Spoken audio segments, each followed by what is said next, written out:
செங்கோட்டையன் கிட்ட பேசுனீங்களா சார்?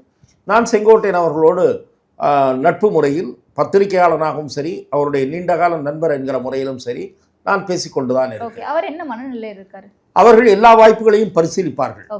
தேர்தலுக்கு இன்னும் நிறைய அவகாசம் இருக்கிறது. பாரதிய ஜனதா கட்சியினுடைய மேலிடம் நவம்பர் 2வது வாரத்திற்கு பிறகு தமிழக அரசியலின் பக்கம் தன் பார்வையை திருப்பும் என்று பல்வேறு பத்திரிகையாளர்களும் எதிர்பார்க்கிறார்கள். ஆனாலும் கூட இவர்களை ஒற்றுமைப்படுத்துகிற பாரதிய ஜனதாவின் முயற்சி வெற்றி பெறுமா என்பதில் எனக்கு சந்தேகம் இருக்கிறது. அதை எவ்வாறு நிறைவேற்ற முடியும் என்கிற கேள்வி இருக்கிறது. இவர்களுக்கு விஜய் என்கிற ஒரு ஆப்ஷன் இருக்கிறது. விஜய் இவர்களை கூட்டணியில் இணைத்துக் கொள்வாரா என்பதும் கேள்விக்குறிதான். அதையும் உறுதியாக சொல்ல முடியாது. சேர்த்து கொண்டால் அது ஒரு சாதுரியமான கணக்காக இருக்கும்.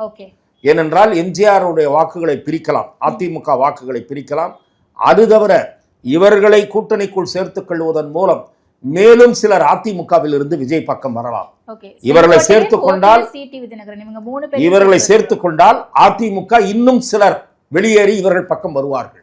விஜய் சேர்த்துக் கொண்டால், ஏனென்றால் விஜய் பக்கம் போனால் வெற்றி கிடைக்கும் என்கிற நம்பிக்கை உருவாகிவிட்டால் அதிமுகவில் சேதாரம் ஏற்படும்.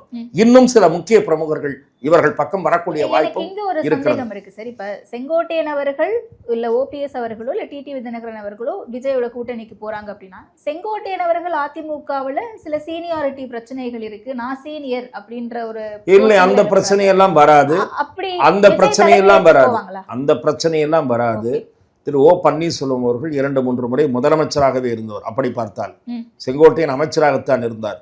செங்கோட்டையன் அரசியல் 77 நின்று இருக்கலாம், ஓபிஎஸ் பின்னாடி தான் நின்று இருக்கலாம், 2001 தான் நின்று இருக்கலாம். ஆனா அவர் 3 முறை சீஃப் மினிஸ்டரா இருந்தவர். அவருக்கே விஜய் கிட்ட போறதுல பிரச்சனை இல்லைன்னா செங்கோட்டையனுக்கு என்ன பிரச்சனை வரப்போகுது?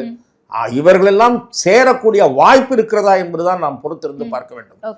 விஜய் இவர்களை இணைத்துக் கொண்டால் அது சாதுரியமான நடவடிக்கையாக இருக்கும்.